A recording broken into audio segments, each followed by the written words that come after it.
Welcome, and here we go again. And today I'll be here doing something completely different to what I usually do.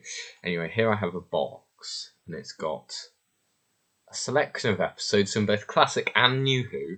I've added about 50. I think I've added about 50 little slips of paper, like this one. And yeah, I'm going to pick out one. And I'm going to review it. And every Friday I'm going to do the same thing. May do it more frequently, I don't know, but I'm going to add some more episodes in after a while as well. So let's pick out the first choice then. Going with this one. Let's see what it says.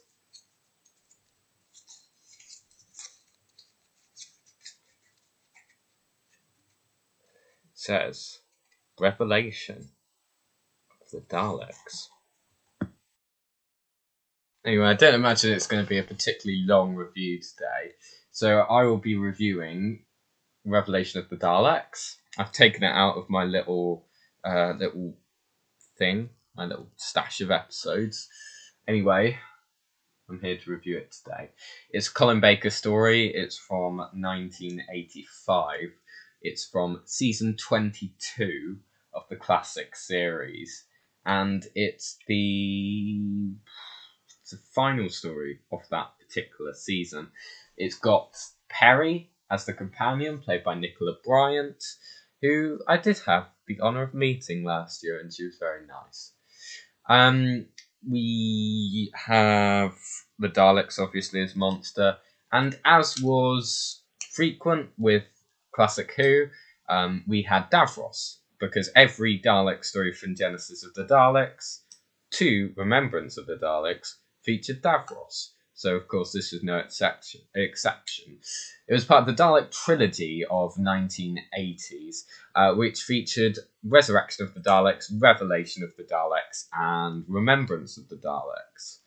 And those stories all connect. It sort of has a Dalek Civil War plot with them rebelling against Davros. And there's sort of an ongoing arc going there. And, of course, they all have R of the Daleks titles. It guest stars Alexei Sale as a DJ. I should have researched the other guest stars as well, but there's a lot of guest stars going on here. There's a lot of different storylines going on, which personally I think is really good. I like, and they all connect at the end. So there's like a trained assassin plot line. There's a funeral care plot line, which involves, because it all takes place in a funeral parlour, and I think that's a really interesting setting, because it involves the Daleks creating human Daleks from the dead bodies, which is a really interesting concept. Overall, I like it. I thought it's a story that I couldn't remember that well before I rewatched it last year, so I'm glad I did get to rewatch it. And at the moment, the ones that are in the box, the episodes that are in the box, are episodes that I can review easily. They're not episodes that I don't remember. I haven't put things like Creature from the Pit in there, or I don't know, Eaters of Light. I don't think I've put Eaters of Light in there. I hope I haven't. It was quite random. Anyway, yeah, I like this story. I think it's my favourite of the 80s Dalek trilogy, which is an unpopular opinion because I believe it's the least popular. Remembrance is a lot more popular than this one, but I'm not a great fan of Remembrance, and I much prefer this story. I think it has a sense of originality. It's very gripping. It's got a lot of really exciting moments, a lot of great action. Sixie and Perry are at their best, I'd say. I'd say this is the best story of the Colin Baker era for me. Davros is good. The Daleks are threatening and ruthless. And it's got a really unique setting with a decent guest cast. So yeah, I really enjoyed this story. Now, with the Colin Baker era of the show, I wouldn't say it's got any absolute classics. I'd say in a similar way to the Jodie Whittaker era of the show, it doesn't really have anything that probably in a little while will be considered great. I mean, there's nothing now that I consider to be an absolute classic, a 10 out of 10 story. I'm not a fan of the Peter Davison or Sylvester McCoy eras, but the stories which I think are great in there, and there's nothing which is great. I think this and Vengeance on Varos are good, and then the rest are average. So yeah, it's not brilliant. I mean, I compared it to the Whittaker era because I think this current era in 30 years' time, I don't think there'll be anything that's considered a classic.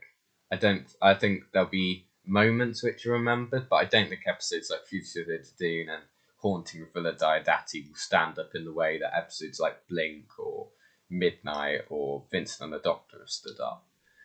So, I'm 60's a bit abrasive at times, as he is throughout this whole series, which is a bit too much at times. He's horrible to Perry.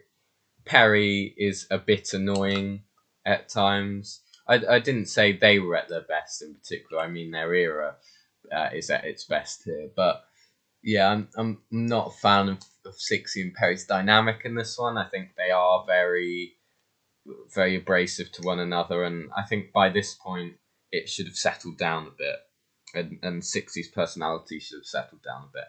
However, Colin Baker's good in it. He's good. It's just the writing for him isn't. And I think it's mainly the accent, the fake accent, that's standing in the way of Perry being good here, which exemplifies the screaming, which is annoying. The monster, as I said, the Daleks, Davros, all good. The other supplementary villains that pop along and betray the Daleks are great. There's a lot of villainy and double crossing going on here. The guest stars, all right, fine. Can't remember any of the others really, but I remember what they looked like, but I can't remember their names. So I'm not going to go into that. It's a two-parter, so it's 45 minutes per episode, as they often were in the series, and it feels quite New Who like. It's very New Who like, as Remembrance of the Daleks is, because of its sort of action and tone and pacing. It just feels more New Who than a lot of classic Who does, which is good. It's in a good way. Anyway, I'm going to wrap up this review. There's not much to say about Revelation of the Daleks. I wouldn't say it's a classic episode. I wouldn't say it's a bad or average episode. I'd say it's a good Doctor Who episode. It's a lot of fun. It's Colin Baker's best, but it's not anything fantastic. It's not anything to rave about. But that was often the case with the Colin Baker era. Anyway, my score for the episode, I'm going to give it a 7 out of 10. I'm going to write here, Revelation of the Daleks, 7 out of 10, just to remind me that I've done this episode. But yeah, I give it a 7 out of 10, 7.5 at the most. But yeah, a good episode of Doctor Who. Not fantastic by any means, but a good Doctor Who episode, which probably would have been considered standard if it was in New Who or earlier on in Classic Who. But it's good in this era. So yeah, 7 out of 10 episodes there. Next week, next Friday, I'm going to be doing the same. I'm going to be picking an episode out of my little box, and I'm going to be reviewing it.